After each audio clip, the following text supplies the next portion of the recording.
Hello, everybody. Welcome to Raising Vibrations and your assignment today. And I'm really excited to be talking to you about this new moon in Cancer. And this is happening on the 13th of July, 2018. So, as I said, I'm super excited to be sharing the astrology with you today. So, how do we begin this conversation? What do we start off with? And I think that the place that everybody is going to be connecting with ultimately is, how have you felt during this solar eclipse around the context of your feelings and emotions? In other words, you're sitting around and you're noticing that you're very sensitive to how energy works. You're very sensitive to how you're hearing people communicate. You're very sensitive to your own feelings of, say, disempowerment or empowerment, and they're very raw, right? So the first thing that I notice about this energy, as I just kind of get comfortable in this situation right here, is that for the last sort of 2 or 3 days leading up to the solar eclipse, there's been a very up and down experience of energy around the way that we feel. Okay, the way that we feel about our environment, the way that we feel about the nature of our lives, and how do we learn to really articulate that emotion has been something that has also been a very important thing to do during these 4 or 5 days leading up to the exact Sun in opposition to Pluto conjunction. So if we have a look over here, there's the Sun at the moment, and it's sitting at 20 degrees Cancer. There's the moon sitting, of course, right on top of that sun sign, and they're in opposition to Pluto. Now, leading up to this position of Pluto, the moon has been forming this inconjunct. Okay, now I don't want to get too technical with the astrology over here, because there's a lot of people that listen to this conversation that's not really tuned into astrological language. So the essence of this event leading, or the information and the experiences leading up to this new moon in Cancer, like I said, has a lot to do with trying to make sense of these interchanging emotions that are very up and down for us. And like I said, we're trying to make sense of it, and it feels as if we're almost at sea, being a little bit seasick, right? Up and down, nauseous. Sometimes the relationship, we're feeling balanced and grounded, and then sometimes we're feeling really ungrounded, right? Now, what's also caught my attention with this new moon in Cancer, and as I kind of tune into this energy and get my flow going over here, I will be able to go deeper into the context of how these planetary archetypes are working for us, including the Earth trine and the water trine that is taking place, and elaborating a little bit more in the context of how these have been operating, and the other energies that are taking place with Mars on its south node, Uranus still in Taurus, Jupiter's just gone direct, right? All of that juicy stuff. Virgo, Venus has just entered Virgo. So what I've noticed with the energy at the moment as well is an essence of receptivity. Okay, a receptivity, and not in a sense of like being open to receiving something, but more along the lines of actually allowing yourself to not be resistant to the waves that are moving up and down like this, as we kind of go along this emotional roller coaster that has been Sun transiting through Cancer, right? This energy that has been following us for quite some time, like just under a month. So resistance as a way of navigation being something that has that's really been a part of this cycle. And of course, it's important to note the context of why resistance would be a part of this cycle. Okay, so when the first thing I want to do is I encourage every single one of you to go and read the new moon article that's also written that accompanies this this video, and in the description and the comments below is that article. And the way I structured the information in the article, the way I tuned into this energy, was with the essence of we are letting go. So we're in a deep cycle of letting go, like of shedding something. And as we're letting go of something, we are entering the essence of ourselves, right? So when myself and Jen were trying to, formulate the sort of context or the heading for this article, it was very apparent that what we had written and what we had found in our exploration of the current energy was this process of letting go. And as we're letting go, we're actually falling into the essence of ourselves, right? And it's a really profound thing to see, because you will notice as I talk about, this up and down, ebb and flow emotional wave that we've been experiencing, as well as this need to slow down, this need to be very aware of how we are pressing situations to maybe want to move us forward, and yet feeling that resistance. And so needing to kind of step back from a bit and then watch where we maybe are taken instead of where we want to go, in that sense. So with the nature of falling into your essence by letting go is, in a sense, a very poetic thing, because the more we allow ourselves to be in flow with this current energetic transition, the more we're actually finding out the more complex purpose that the North Node in Leo is encouraging us to understand, okay, to see, right? So let's do this, okay? Whenever we're looking at an astrology chart, and whenever we're looking at the nature of the planets in the signs and stuff, the imagery that I want to have you have within your psyche, within your mind's eye, is how do the cycles of life work? Okay, how do the cycles of life work? Right, we observe the Fibonacci sequence. And we observe that within life, there is this process of being birthed into something, and slowly but surely it tries and makes its way up. And then eventually it flowers into a beautiful, radiant sense of self. And then eventually the cycle begins to contract and it closes into something, and then it gets reborn again. And this is this beautiful ebb and flow of the nature of how life works, right? We breathe in and we breathe out, right? So it's nothing new when we're looking at the nature of how we read this astrology chart, how we read the current context of energy working at the moment. So the connection between the North Node in Leo, which in a sense is a very potent and very important like place to look at when we try to understand the rest of the context of the chart, right? This falling into authenticity, or in a sense, falling into a place of what is real for us, what is purpose, what is fulfillment, what is destiny. These elements, these cycles, these trajectories are calling or beckoning your attention, and your attention wants to be in alignment with what's real for you. Okay, what's real for you.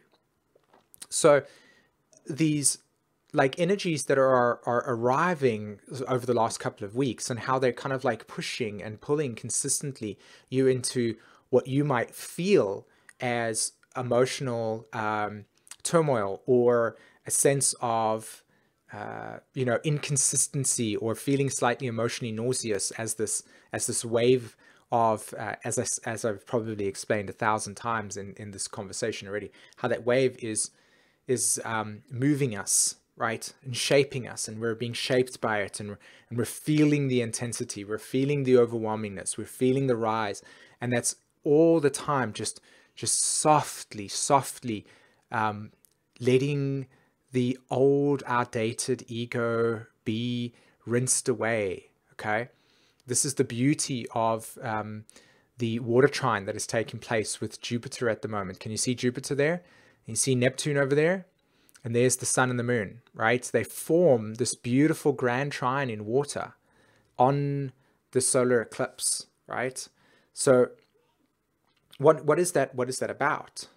So somebody asked me a question the other day, or actually today, and they were asking, like, they're really trying to understand what it means to evolve through the emotional body. Okay. And this is something that I explained in a chart of the day just recently with this water trine that's taking place. But I think it's really important for us to deeply, deeply connect with the water trine and deeply connect with this idea of evolving through the emotional body. And in its most simplest sense, what we mean, or what we talk about when we say evolve through the emotional body, we're simply saying that the experiences that we have in our own physical life, right? So this experience that you're having right now, this moment of connection between your physical body and the emotions that bridge the physical world to the non-physical world, that emotional connection, how is that, in a sense, providing you with awareness? Okay, how is that illuminating your path? How are you feeling spirit move through you?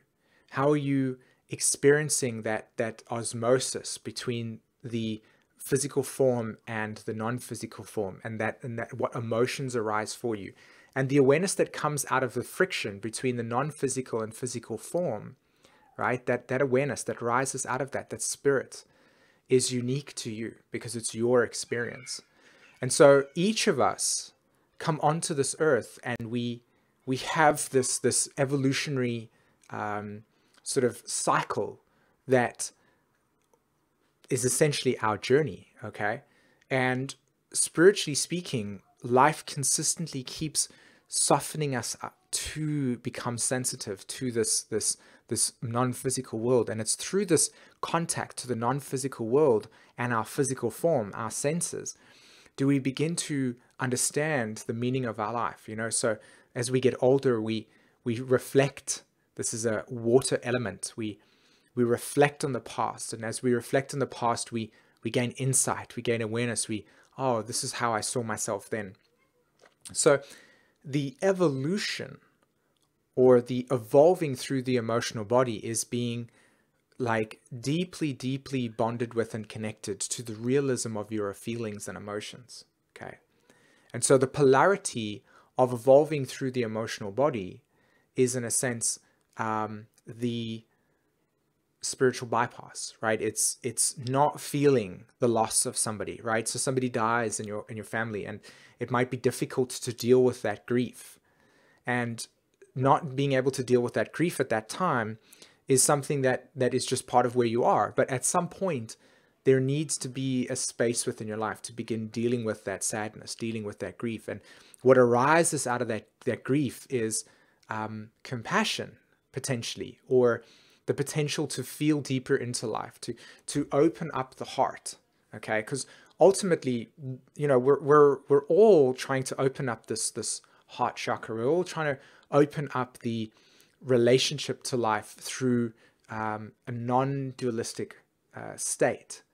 So the message that comes with this new moon in Cancer is one where the water trine of Scorpio that is now direct. Okay, so all of you within the last 3 days would have had a revelation, an insight around whatever themes you've been watching with Jupiter in Scorpio, right?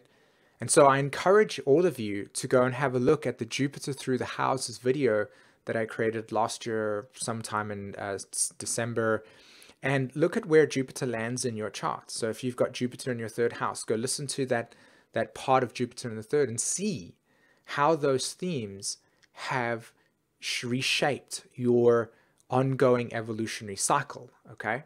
So this is the first thing that's important to recognize about the story. The second thing is that, as I said, this sensitivity, this softening, this cushioning, this dissolving, right, of the ego, this sense of self that we've used up until this point. Okay, so up until this point right now, we are in a deep cycle of collective evolution. And this deep cycle of collective evolution has you connected with it, right? Your personal sense of self is connected to this ongoing evolutionary journey. And how does your sort of story of the past interconnect with this collective evolution, right? That's you, that's inside of you.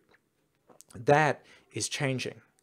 That is under a deep dissolving, right? The water trine, as I wrote about in the article, the water trine and the water element, what do we do with water, right? We clear things. When you wash the plates, or when you do something like, for instance, there's some dirt over there, right? You might clean it up with you know, practical things, but ultimately what you're actually cleaning through the water is you're rinsing it away. And so water rinses away, it clears things. And so this clearing process that occurs is what the water trine's about. So it's purifying the soul, it's purifying your ego, it's purifying and cleansing and rinsing.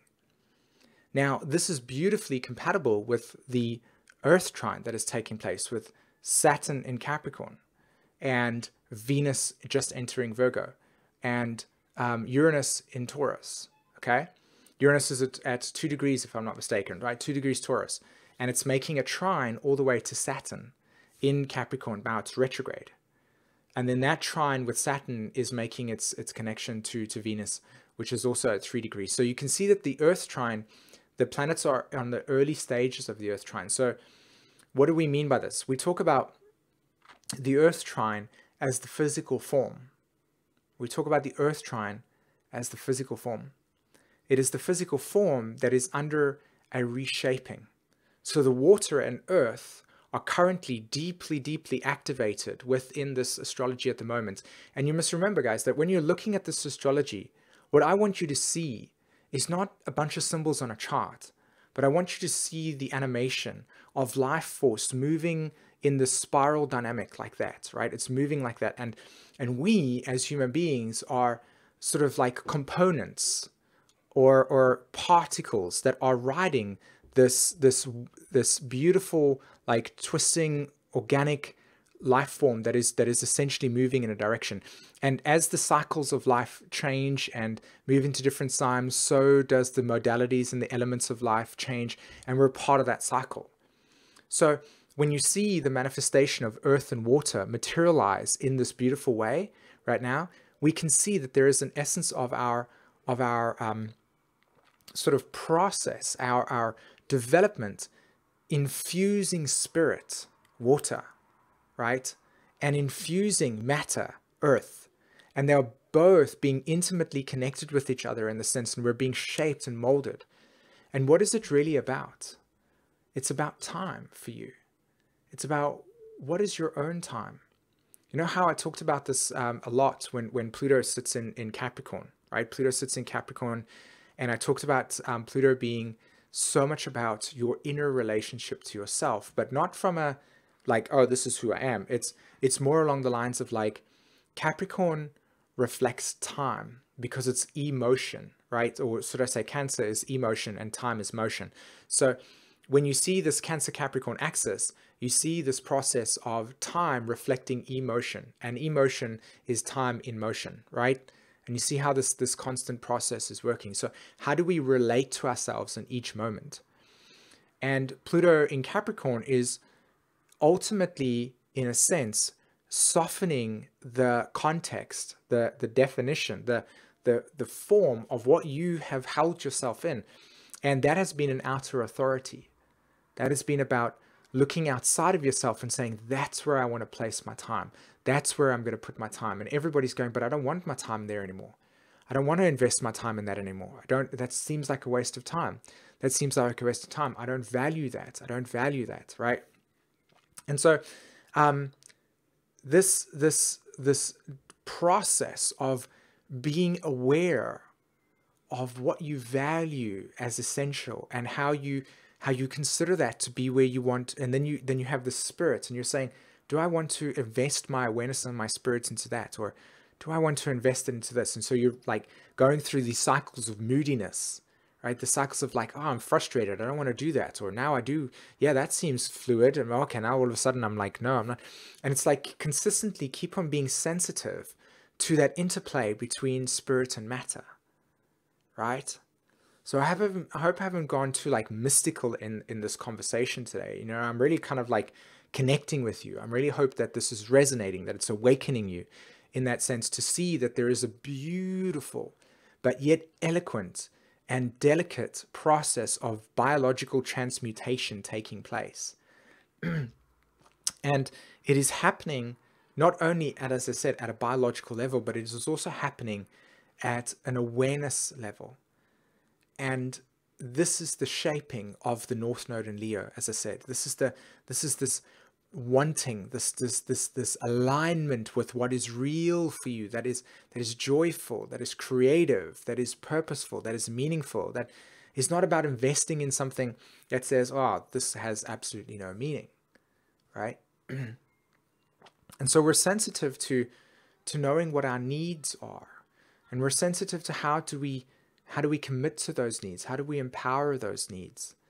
How do we observe where those needs are being met or not? And how are our values changing relative to this wave that we've been experiencing? So it's not just about like, let's go through some chaos.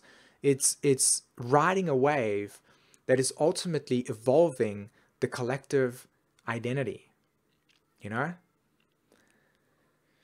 So naturally there's fear that's associated with this. Naturally there's fear. And it's important to understand, like if I take our attention back all the way to Saturn and particularly to Pluto, and a lot of you are super curious about what does Saturn in, what is Saturn and Pluto and Jupiter in 2020 conjunction going to be about, you know?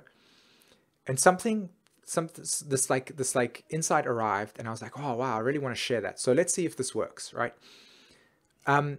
There was this imagery that came through to me about Pluto in Capricorn, Saturn in Capricorn, Jupiter in Capricorn, but ultimately the context of what these planets are doing in Capricorn and how we as a human race are connecting to this energy, this energy of deep transformation.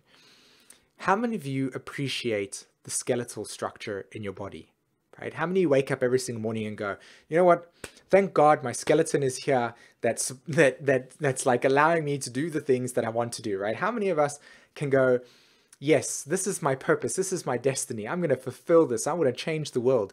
And the skeleton, or the part of your body that shows up, says, today I'm not really going to work, right? How many of us will truly achieve our goals when the very structure of what allows us to interact with life stops functioning? Okay. What does the skeleton have to do with Pluto and Capricorn? Think about it, right? Pluto, Capricorn, structure, right? This is structure. Think about the nature of the skeleton itself. It is the structure. It's the bones that hold your body up, right? Otherwise, if we didn't have our skeleton structure, our bodies would simply just be sort of like blobs on the floor, being like, hi, how are you doing today? Oh, I'm fine. What you doing? Not hanging about, kind of just like lying about, you know? So the context of structure is under a deep metamorphosis. And so naturally speaking, if we never had structure, our form would not be able to be in its shape that it is. And so if we begin to start breaking our bones, Pluto through Capricorn, and we begin to say, well, I don't really like the way that the structure is right now, so therefore kind of like, let's change it, there is going to be some fear. Because what holds us together, what keeps us aligned, in a sense, is being sort of like transformed. And so it's coming under pressure. It's literally like Pluto's going like, okay, this is not working, that's not working, that's not working, out with that, out with that, out with that. And let's grow some new structure here. Let's grow some new sort of like bones.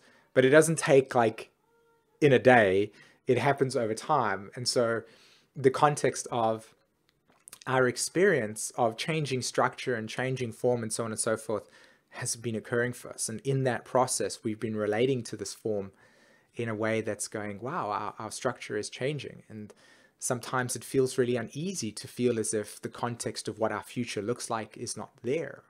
You know, the uncertainty, it freaks the mind out. And we're always looking for certainty. And that's the funny thing about this experience. We're always looking for certainty because unfortunately, you know, for a long time, the context of human safety has been rooted in certainty. That's why we, in the olden days, and when I talk about it in a very comical way, I just want to check the camera over there. In the olden days, literally old paradigm, Pluto through Capricorn, the old structure has been defined through how we can predict, right? So astrology has been a prediction tool because we want to know what's coming up so that we can be better prepared, as if we have a choice, right?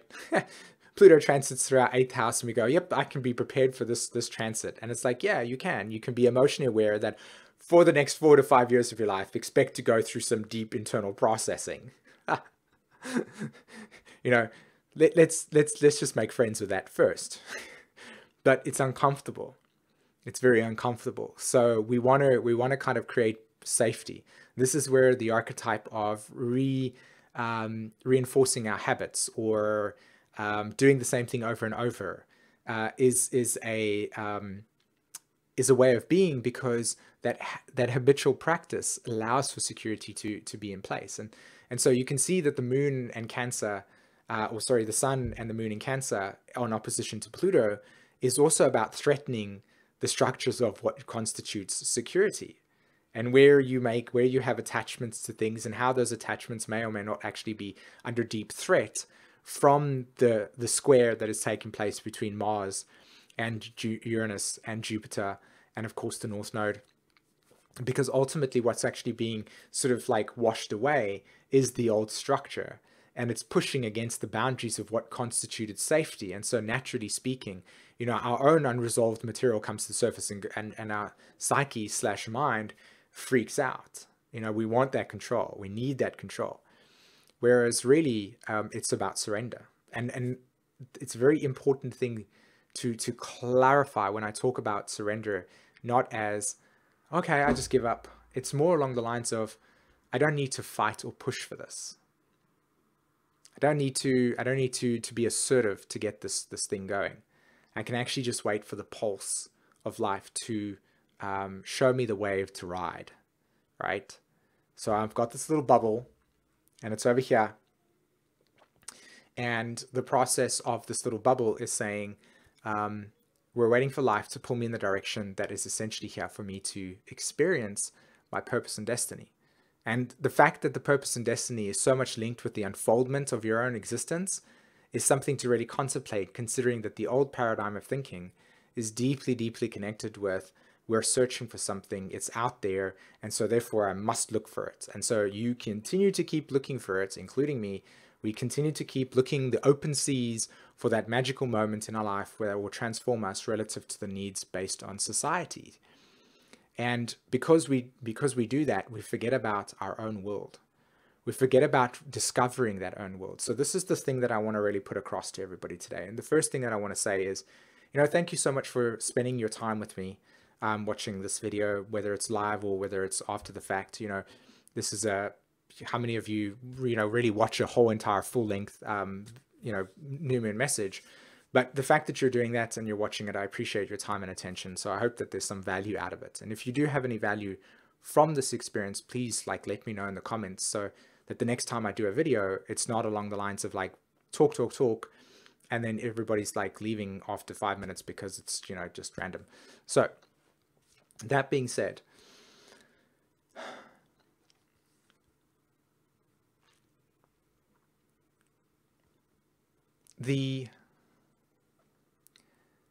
the essence of this Cancer archetype as it interacts with Pluto, and the nature of how energy is operating at this stage, has a lot to do with the exploration of your own world. Okay. And I think it's important to acknowledge that, because the moment that we begin to observe this most immediate environment as our own world, this is where I'm at, this is what I see, this is what's in front of me, this is what I'm interacting with, and I'm witnessing it, I'm observing it, I'm digesting it, and I'm exploring it. There's a beautiful sort of magical moment that I suspect you might have, where you see yourself and you see this creative process that's actually with you all the time. And that moment of realization can lead you to a very profound shift within your own self around what actually constitutes creative self-direction. In other words, who are you and what is your purpose of destiny? It ultimately stops you from actually looking there into the distance for some random abstract thing to arrive. And it puts your attention right on the ground, right in front of you, right on your feet. And I encourage every single one of you, and when I say this, I talk to myself as well at the same time, to look at nurturing that awareness every single day. Every single day. Because that awareness that you cultivate, that looks at the ground right in front of you and says, this is where I am, will not only provide you with the empowerment to see what is necessary for you to change relative to what you think is important for you or not, but also to begin allowing your own life to be the very vehicle for the purpose and destiny, right? This is my fate. I'm fated to unravel this journey in front of me. And the wisdom that is contained within that story is here for me to share. And it's a powerful thing. It's a powerful thing because now all of a sudden we start to engage with our senses. And when we engage within our senses and we're connected to this world here, we're in this emotional body. And this emotional body gives us information, right? We're not like spacing out. We're not desensitizing. We're not basically like moving away from the very physical form that has ultimately been a place of suffering and pain. So we want to change it, but we want to change it out there. And what we don't do is we don't recognize that separation to try and get away from the pain because of our own sort of unconsciousness has been the vehicle to prevent us from seeing what we can do to transform ourselves. So that sensitivity, that visceral experience, that in the moment.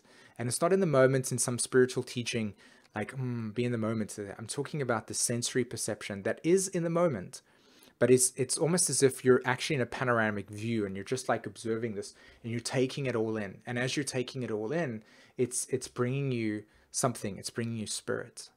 It's bringing you the context. And there are also a lot of distortions out there. And of course, that distortion naturally also makes you sad. But it also awakens the spirit in you. And so this is a time of awakening the spirit.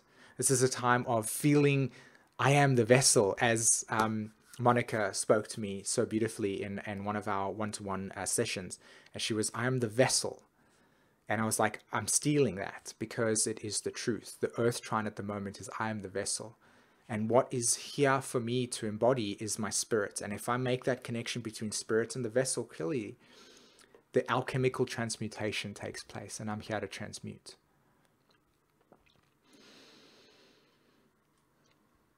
So I hope that this brought you something to work with this astrology. Again, as I tell you many times, my intention with astrology is not to talk about some astrological alignments and give you direction regarding that. I want to activate the essence of this story. I want to activate the resonance, the that's what it is for me. I want to create aliveness. And so the nature of how that comes across might not be the detailed, orientated way that your mind would want it. And I apologize for that. But for me, it's really so much about the embodiment of the archetypes as a living visceral form. And this is how I see this. This is how I see this energy right now. And it's a beautiful place to be in, even though it might be very challenging, right? Very pushy. It's on the edge. But just stick with it, okay? Stick with this energy at the moment. We're going into a place that is very, very profound. Okay. So that's my new moon in Cancer forecast for everybody. I hope that you enjoyed this. I'd like to let everybody know that I am starting a foundation class astrology, and this might be the last foundation class astrology that I will be teaching in terms of live classes. as I'm currently going through my own personal transition in terms of how astrology will be taught in the future, which I'm really excited to share, by the way, and I will be doing that very, very soon.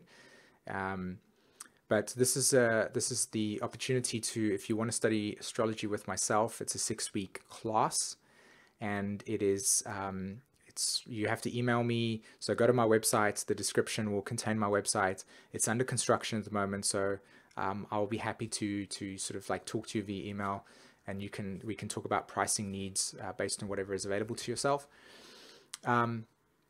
So that's happening within the next couple of weeks. I think it's even starting maybe in 2 weeks' time. I'm not 100% sure because Jen set it up, but that is happening. And like I said, 6-week class, we're studying astrology, it's happening. And if you want to take this opportunity, I highly recommend doing that if your space is available right now, if you are at a place that you can do that. You know, if you're not financially able to at this point in time, you know, wait for the next moment. And as I said, like where I'm going with this is definitely offering these classes at a different energy exchange. Okay. So right now, what I'm going to do is I'm going to switch over to, you know, doing the astrology at the moment, but I'm just going to be doing some Q&A for our Patreon members. I'm going to be doing some Q&A. And if there's some time and if I've got some energy to do that, I'll jump over to YouTube and respond to anybody that's on YouTube asking questions. But yeah, stay tuned if you want to listen to me talk about some personal questions that have come on from the Patreon. So if you give me a second, I will be with you in a moment.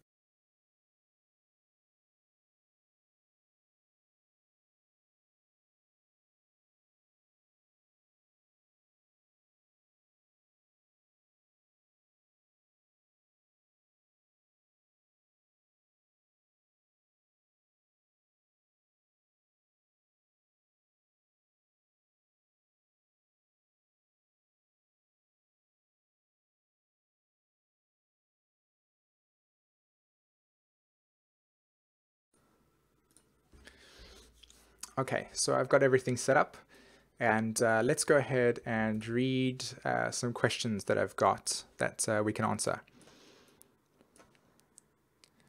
Let's just do that over there. Okay, cool.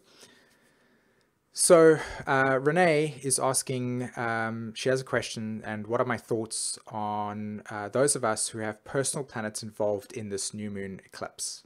Okay, personal planets meaning Sun, Mercury, Venus, Mars, I suppose Jupiter and Saturn can be considered that. All right, for example, Pluto is in Capricorn, and it's right on top of her natal Venus, which means that the Sun and Moon are in Cancer, and they're completely opposite to that. So how do aspected personal planets factor into this energy? Okay, so here's how you do this. Okay, the answer is simply that whenever a huge planet like Uranus, Pluto, or Neptune is through transit, so transit means when a energy is basically moving over a part of your chart, and that is then making contact to a planet that was located when you were born, right? So in Renee's case, Pluto is moving over her Venus in her chart. Okay. The first thing to do in this context is that this is a very, very big time for you personally regarding how your values and how you relate to people and what you constitute essential or not is coming under a transmutation, right? So basically Pluto, because it's such a long transit, will be pushing the envelope to say to you, what do you consider to be valuable? What do you consider to be essential? What is happening in your life right now that says this no longer works for me and this does? Okay, that's Pluto elimination. So it's ultimately eliminating what you consider to be your essential needs or not. And this might come through feeling that there might not be enough money, or you might consider that the way that you make decisions is based on how people value you or how you value what you are investing your time and energy into. Okay, so that's the first thing that's deeply transformative for you right now. The second thing is that you're part of the Pluto and Libra generation. So for any of you that are on this call right now that are part of a generation that is born between 1972 and 1983, you will be affected ultimately by this transit. This Pluto in Capricorn, Saturn in Capricorn, and of course this new moon that's happening in Cancer. Why? Because the natal placement of Pluto is in Libra, and Cancer and Capricorn naturally square Libra. So for our generation, we're going through a huge metamorphosis around the context of what you identify as a way of relating. But if I go deeper into that, it's a very deep internal process. It's a space within inside of yourself that says, this is where I want to exist. This is my sanctuary. And do I want this in my sanctuary or not? Do I want to value that or not? Do I consider this to be worth my time or not? Okay, and so slowly but surely, the evolutionary arc of Pluto Libra is pointing towards the Aries axis, and it's saying we're learning about being more independent and exploring that sense of freedom versus just being consistently trying to deal with this dynamic of relatability all the time, right? So the value in how you relate, the essential context of the paradigm, the paradigm of thinking is under a huge transformation. This solar eclipse of opposite your Mars and Venus, or should I say your Venus in this case, is revealing to you the identity that was once symbolized or once was attached to these values. Okay. All right. So Carol is asking, the new moon is at 20 degrees Cancer and her ascendant is 21 degrees Cancer. Will this still only influence my 12th house? And so Anita Henkins is also actually writing as well. She's saying this is the same for her. It's my view that when something is like of 1 degree, right? Like if it's 1 degree, it has the effect of both, to be honest. Because when I look at energy in that sense, the energy is, it's not like this, right? It's either in the 12th house or it's in the 11th house. It's more like an expansive energy like this. So it goes, it's more over time. So if the ascendant is lying over here, then this energy, right? This new moon will be like covering over the 12th house and the first house. So there's this element of culmination and new beginning that is ultimately arising for you. And this is a very big part of the context of your life. So it starts with the 12th house, absolutely. But the context of the evolutionary trajectory will ultimately actually force a new evolutionary cycle to occur, right? Okay. Let's have a look. So we have Abby Sprinkle. She says, I have first of hopefully not, but probably many questions. This new moon was what I thought supposed to be very heavy. Speaking of Pluto opposed the eclipse. I had a great experience. Fantastic for you. Good for you. But with trines and sextiles. Okay. It seemed to have a very I seem to have a very difficult time.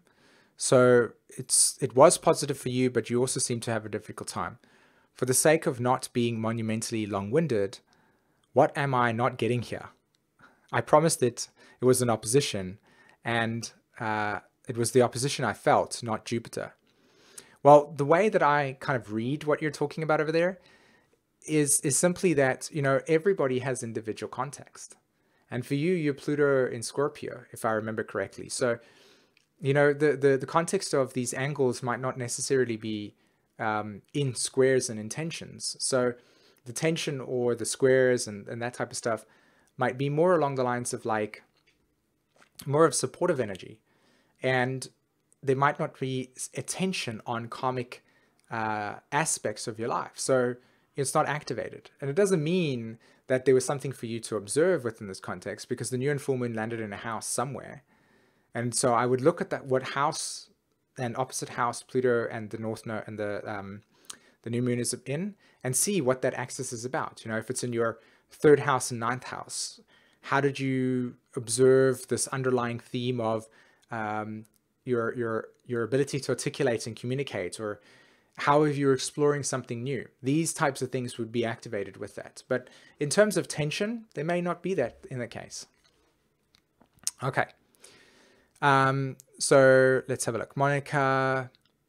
Right. Thank you, Simon. I'm the vessel. I'm now aware of how to feel and ground those feelings in its manifestation. That's exactly it. That's exactly it. We spoke about that. Jacqueline writes, so this eclipse is on my midheaven. It appears. What would that do? So if I remember your chart correctly, Jacqueline, you know, the midheaven for you has a lot to do with the change in direction. Ultimately, when we're dealing with the midheaven in the chart, which, you know, if you look at the chart over there, there's the midheaven, right? Can you see it on the chart, everybody on the screen?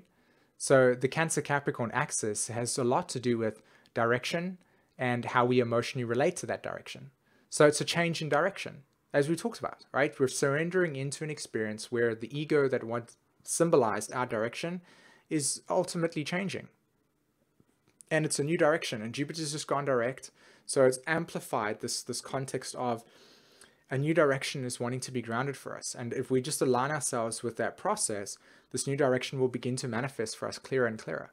So for you, this has a lot to do with how you consider you define yourself, or how you choose to define yourself, how you choose to author your own script.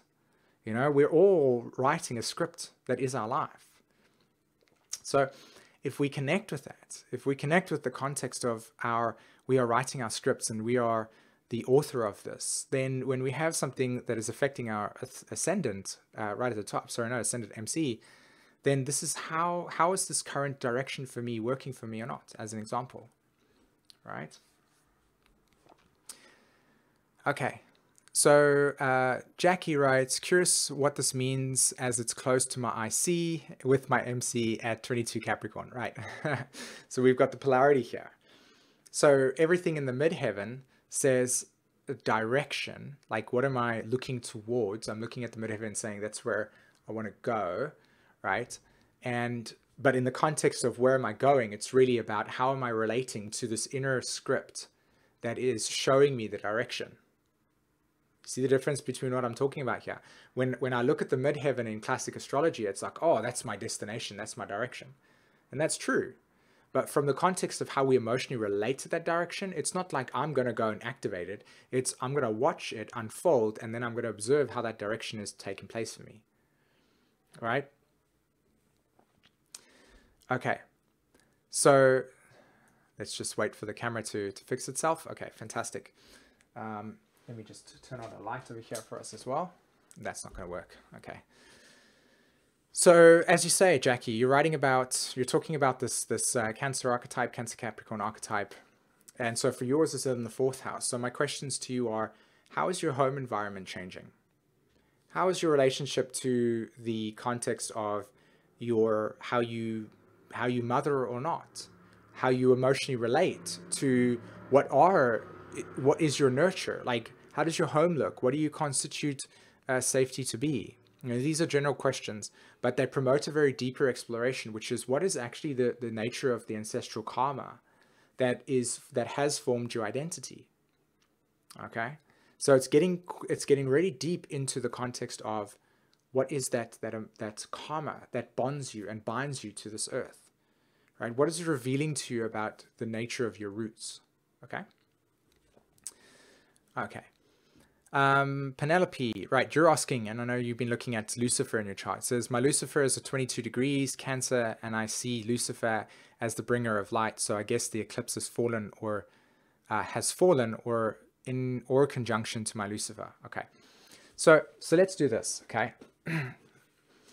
Right, Lucifer as an asteroid is an archetypal connection between where we choose to explore our own separation.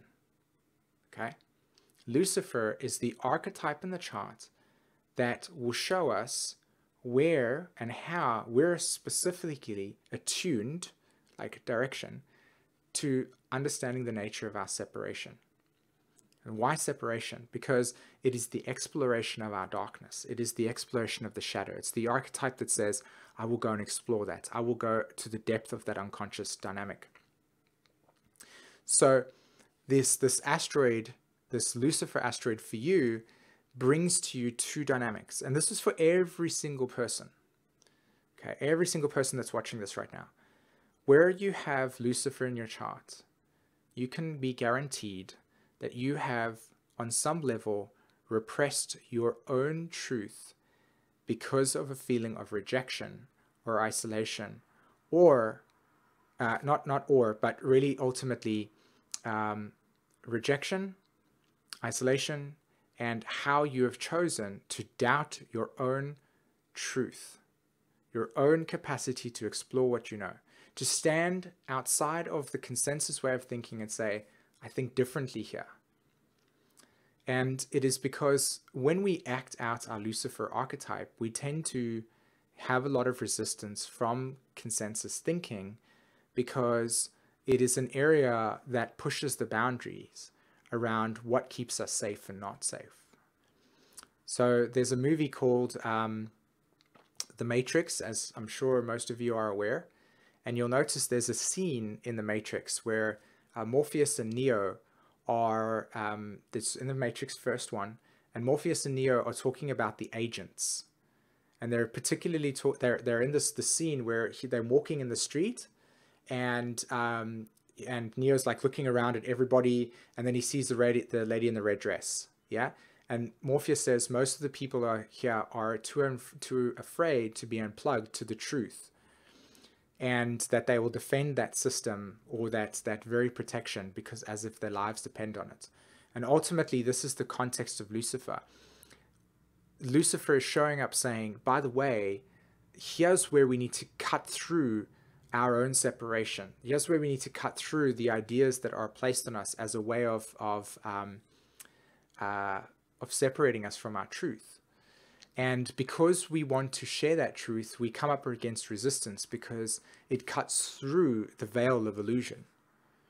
So the fact that you have your Cancer Capricorn, the Cancer Capricorn axis landing on your Lucifer at this point in time, it reflects a healing around how do you express your truth, and how have you may or may not have doubted yourself around that. And so this is a time for stepping into your power and acknowledging the way that you explore your own inner darkness. Okay? All right. So Abby's writing over there, and she's like, I just really resonated with the wave metaphor. Exactly. I've had an insane amount of crazy happenings to do with the ocean, in dreams, and life itself. Awesome. Glad to hear that. And you've been talking about how, the ebb and flow of life is operating. So Jacqueline, obviously opposing your IC, and we all know what that's like at the moment for you, right? Okay. All right. So, and then you're talking about, I have a friend with natal Saturn at 2 degrees Taurus in the first house. So what will transiting Uranus do to that Saturn? Well, think about it, right?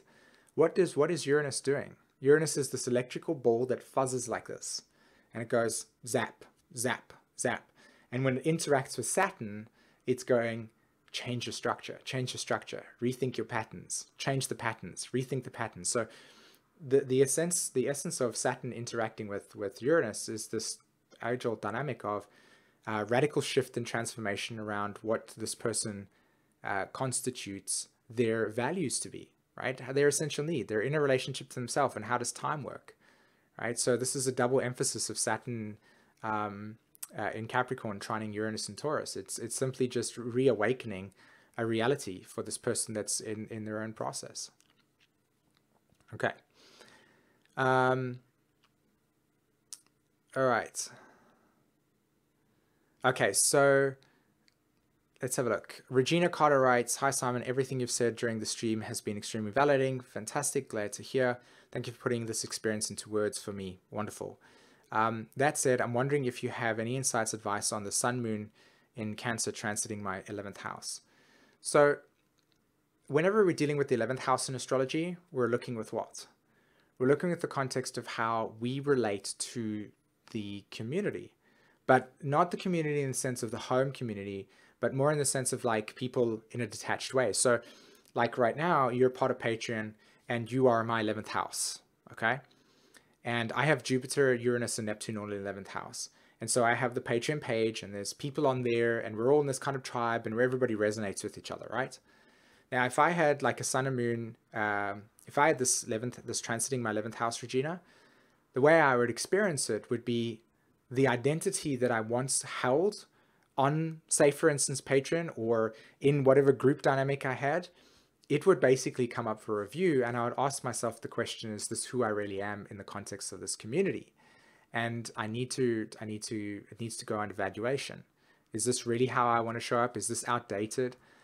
And so for you, in the context of this new moon, it is about transmutation and surrendering into an alignment with is real. So you might notice that friends might not be part of your life anymore. You might notice that there are extended family members that will show up in your life that you might notice are new to you and are inspiring you. And then you notice that you might be dealing with some conflict around family members from the past with unresolved emotions, you know?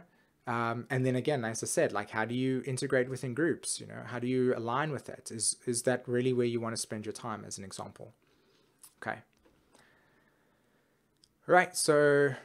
So Jackie says, can somebody point me in the direction to learn more about this Lucifer thing? News to me. Thanks. Okay, Jackie. I do have on my YouTube channel a video teaching on it that is available on YouTube.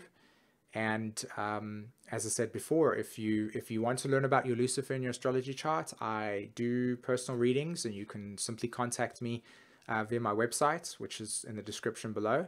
And I'd happily do a Lucifer reading for yourself and understand how this is playing out for you. No problems.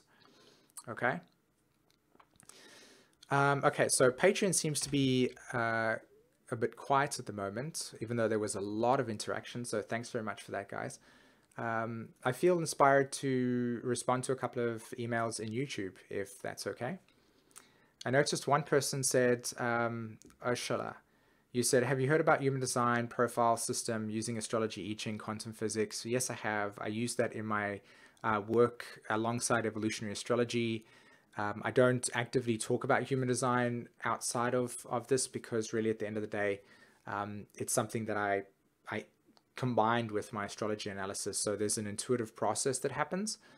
So yeah, so you would have noticed that 2 weeks ago, or just under 2 weeks ago, we had the sun transiting, if I'm not mistaken, where in the human design chart. Give me a second to go and look that up. The gate was the 39, which is the gate of provoking. So provoking the spirit out of us is where the sun would have been transiting in the 39. You know, so I use a lot of human design in my work as well, and it's very empowering. Okay, so let's have a look. What else is there? So I was wondering if Lucifer has any relationship to Lilith. She is in my first house with my North Node. Okay, Cat Lady. It's a really good question, to be honest. Lucifer and Lilith are, in my opinion, the polarity energies. Okay. Lucifer is the archetype of the masculine principle exploring the shadow, and Lilith is the expression of the feminine principle being free without the context of ridicule, judgment, or definition. And both of them play out as the core context of what is ultimately the feminine masculine principle operating in side by side. Okay. Helena Martinson says, my friend has this Saturn, Uranus, Neptune, all in Virgo within a few degrees of Capricorn. Okay, so let me read that again. My friend has this Saturn, Uranus, Neptune, and Virgo, all within a few degrees in Capricorn in the second house. Pluto's in the first. Would you have any specific advice for her right now? So Pluto's in the first. So therefore, Uranus and Saturn, Uranus must be in the 6th house and Saturn must be in the 10th. Okay, so this is a double context over here. Honestly, the advice I can give you, with not knowing really much about the chart at the point in time, is that the soul is obviously going through a huge transformation around what life direction is. And ultimately, she's reevaluating what she constitutes as value.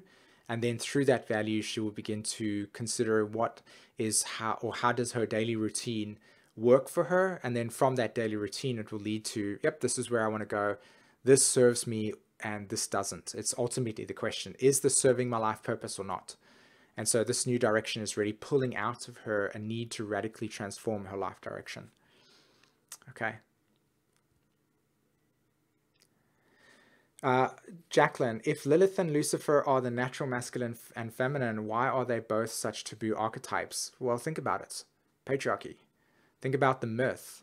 How many of you would feel in the context of society, how many people in society would be comfortable with the freedom of expression of Lilith and the context of Lucifer? And I want to be very specific over here when I talk about the masculine and feminine being Lucifer and Lilith. I don't mean that they are standalone, the archetypes of feminine and masculine. I mean that they are deeply intertwined in the like how they manifest themselves. So Lucifer has a very profound masculine, here I have a torch and I'm going to explore that darkness. Whereas the state of Lilith is more about how is my natural state without any conditioning, without any repression. That's why when you truly learn about Lilith in your chart, there are actually 3 of them. It's not just the one. Okay.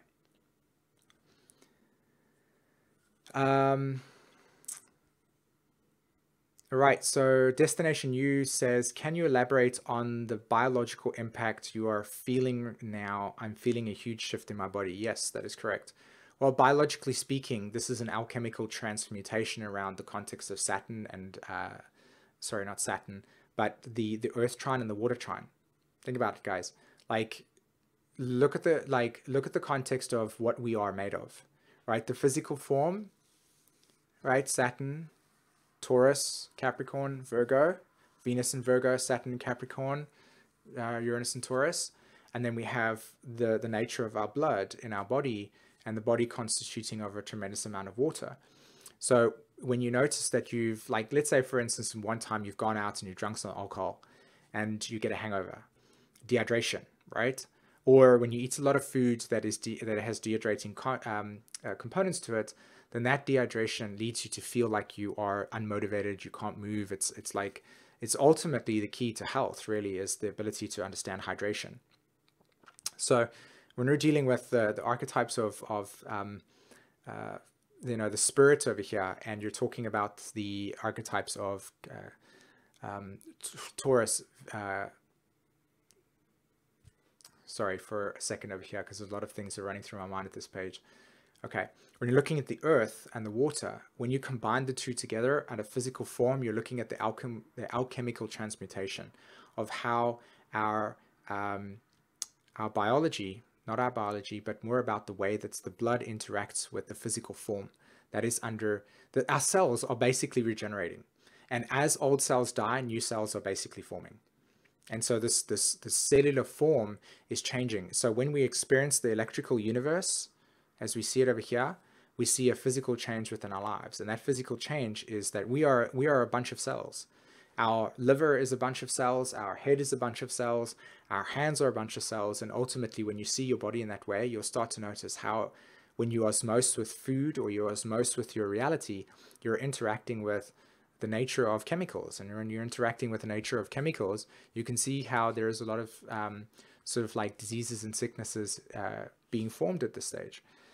So the cells are dying and new cells are being formed out of that.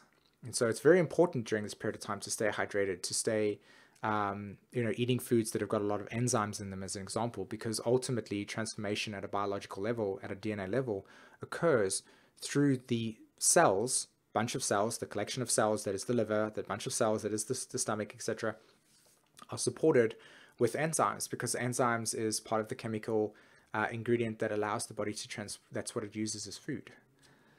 So I hope that answers that question for you. Cat Lady, just want to respond to that. It says there are 3 Liliths. Yes, there are. There's the Lilith, which is the original imprint of where we are natural. So there's a Lilith that says, this is where I'm natural. This is where I want freedom. This is how I am free. And then there is the osculating Lilith, which is the context of where when we are repressed, we feel violation. And when that violation occurs at a deep level, I'm talking like a deep level, When that violation occurs, there is a part of our consciousness that goes into a state of retaliation, and that retaliation is out of a deep rage. And then there's Voldemort, which is the other asteroid, and that refers to how do we heal where our naturalness has been distorted through conditioning or through experiences. So those three archetypes will show you how your Lilith is actually working in your chart. So there's three aspects of Lilith. There's the healing one, there's where the distortion or the pain from the distortion exists, and then where the distortion is naturally going to occur. Okay. All right, my friends. Sorry if I didn't get to some of your questions that you were writing about in the YouTube chat. I think the stream is gone for quite some time now. Let me see how long it's actually gone for. Just an hour and 5 minutes. And I think that that's a good time to end today. I really hope that you got a lot out of this conversation, just in terms of like, responding to stuff and stuff. And don't forget, if you want to, learn about your asteroids, or if you want to learn about astrology, I'm hosting a class or a course. This is probably one of the last ones that I'm going to be hosting until the new system comes into place. So contact me for a reading if you want to learn more about these asteroids and stuff as well. Other than that, I don't have anything big to announce. I hope that you have a wonderful week, and I speak to you soon, maybe in a video or start of the day, who knows. But until then, take care, everybody. Bye-bye.